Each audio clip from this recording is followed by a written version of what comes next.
Hello, good morning to all. Myself, Khushbu Valodia, Assistant Professor, Chemical Engineering Department, LJ Institute of Engineering and Technology. My subject is Green Technology and Sustainable Development.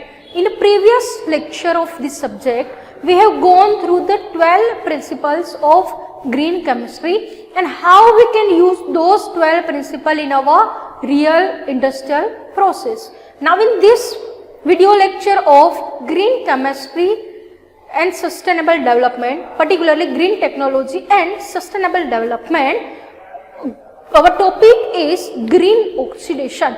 Before going in detail about the green oxidation, first we will see the meaning of oxidation. Oxidation, that means one substance which is losing the electron and another one is gaining the electron. So this both oxidation and reduction, both the process are taking simultaneously. From this example we can say that component A, which is oxidizing, so it is losing electron, whereas component B, which is reduction process, in that it is gaining the electron. So we can say that oxidation is the gain of oxygen atom or loss of the hydrogen atom.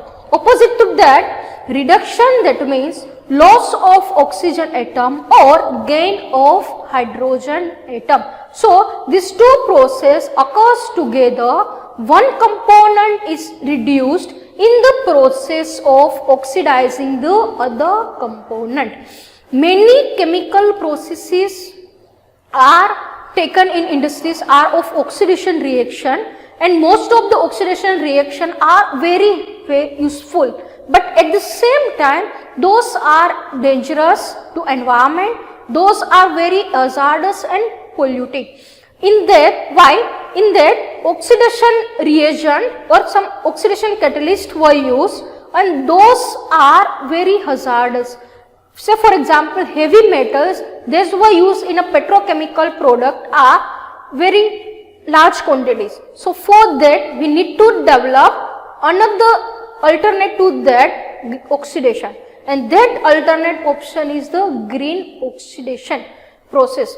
Green oxidation, that means the use of hydrogen peroxide or water or non-toxic solvent as an oxidant, so that we can reduce the formation of unwanted byproduct, we can reduce the formation of harmful substance, right? So we need to use more and more green oxidant in a green oxidation process.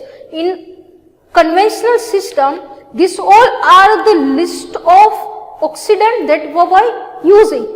Chlorine, that in form of hypochlorous acid, potassium dibromate, which is K2Cr2O7, potassium permanganate, that is KMnO4, nitric acid, that is HNO3, and nitric compound, sulfuric acid and halogens. But these are very carcinogenic and hazardous in nature, so we need to develop alternate solution. That solution is production of green oxidant. That means we are using oxygen, ozone or hydrogen peroxide as a green oxidant. We will see all this by taking an example. First green oxidation example is disinfection of water. In a conventional process, disinfection of water was carried out in the presence of some chlorine compound. So chlorine oxidizes the pathogens, those are present in water, and this chlorine compound that kills the pathogens, but at the same time it forms some harmful chlorinated component. So what we can do? We can develop a process in presence of ozone or supercritical water.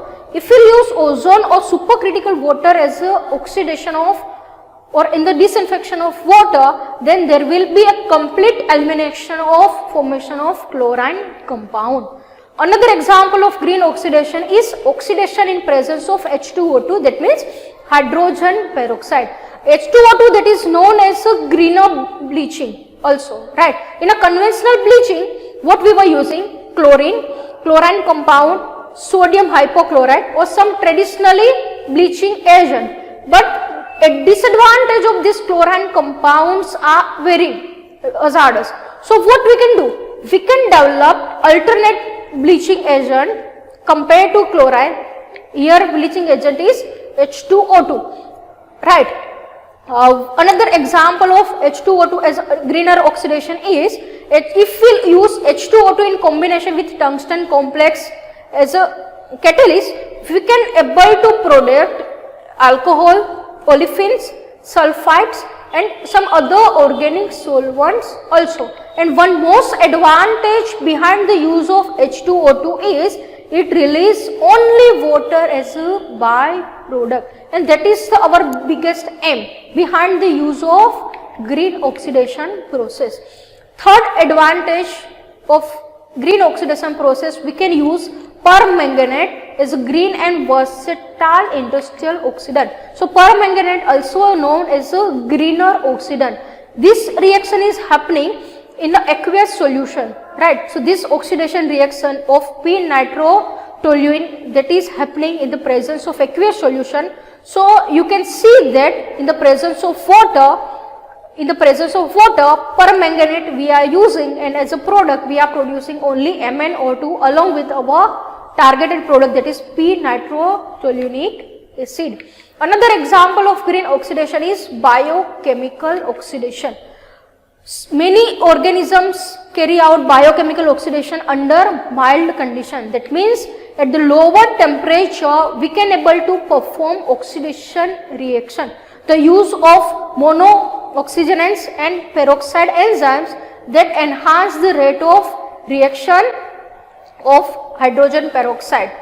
Another example of green oxidation is oxidation under the green chemistry principle to reduce the solvents. So many oxidation reactions were performed in water, supercritical carbon dioxide, supercritical water, or in presence of less toxic solvent, right?